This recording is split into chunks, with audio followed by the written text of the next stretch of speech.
Dear friends, it's heartbreaking. I'm just walking, even not inside the room or inside the suite room, coming back.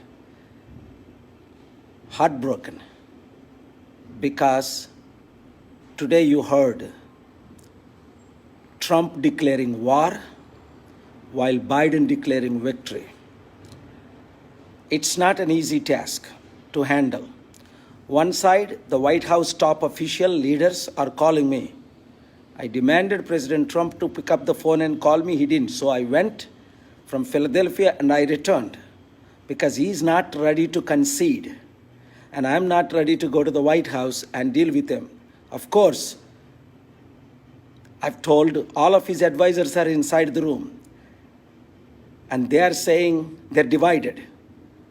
Vice President Mike Pence, Governor Sam Brownback, even Ivanka Trump, and few other key people, Treasury Secretary, they are suggesting something and Trump is not listening to anybody. So they asked me to come and talk to him and pray with him. But I put a condition, like I did the same thing in 2003 Liberia with Charles Taylor. If he agrees to consider conceding, then I will come. 100% Biden has won.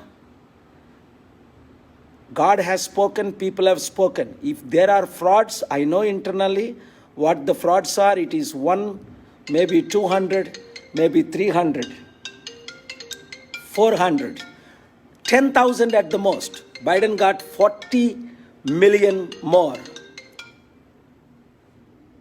44 million. I'm sorry, I'm distracted, I'm tired, I haven't slept. And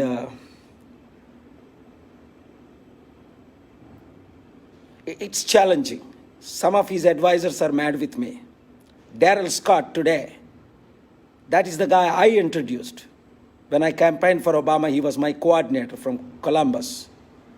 And today, he's playing games. They want power. They want to hold the power. They don't want to give up. But I reminded them, Charles Taylor, African president, Liberia, 78% he got. But he left the country and went to Nigeria, ended up in prison for the sake of his country, for the sake of peace of Liberia and Africa. Whereas Donald Trump wants to go to the bunker and hide, and calling his 71 million people, every hour he's sending emails, every 30 minutes, he and his campaign sending. And they are notorious emails. I'm sorry to say, this is not Christ-like. This is not godliness. At least he could have said, instead of he declared victory, first day, without votes counted. Second day, he declared victory. He's tweeting that he won. Biden got 75 million. Trump got less than 71 million. 30, 40 lakhs, almost 4 million more votes than Trump. And landslide victory in swing states. But still, Trump is not ready to. So why I'm asking, first you pray. I don't know what to do. I'm praying. I need to be on the phone and then decide what we should do. Yes, I'm interested in solving the problem, but both sides have to agree. It cannot be one side. And there is no other leader and pastor and evangelist to bring this nation together. So I'm asking all pastors from all over the world, pray that President Trump would not drag this to Supreme Court. And he will not win. I'm telling you, Chief Justice Roberts will not vote in favor of him, and Amy Coney Barrett has to recuse herself in the final time. So Trump will lose in the Supreme Court. Trump has lost 5 times in Pennsylvania. Now, this is 6th time yesterday. He lost 6 times in the Pennsylvania Supreme Court. He wants to declare victory without counting. In elections like in India, April 11th was election, May 23rd was the result after 41 days. And so many days to change even dabbas and whatever. There is no widespread voter fraud. There is no Russian chips in American elections. This is a democracy, and I have spoken to several American senators, Republican senators also, and they will not support Marco Rubio, Ted Cruz, Lindsey Graham, except Mitch McConnell, Sassy, Mitt Romney.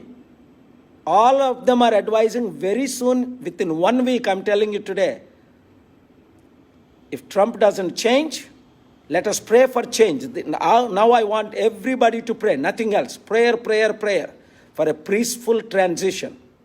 Otherwise, Republican leaders, one by one, Trump own party leaders will come out and condemn Trump. And he will lose his entire image. I already offered that we will offer you for any crimes you have committed, which we know. There will be a pardon. I've been on the phone all day yesterday, all day today, with every one of the major Trump team people. I don't want to mention, I've mentioned enough names. So you pray that God will guide me and convince President Trump to concede peacefully. It's not an easy task. He's not an easy guy to handle. I've handled dozens of dictators, Iranian, Iraq, Sudan, Libya, Syria, North Korea. So many dictators are, including Pakistan, Musharraf. He is quite different. And he's not listening. Yes, some of you have questioned if I've spoken to him. Yes, I spoke to him. Yesterday, with his advisor, sitting with him on the speaker, but he doesn't want to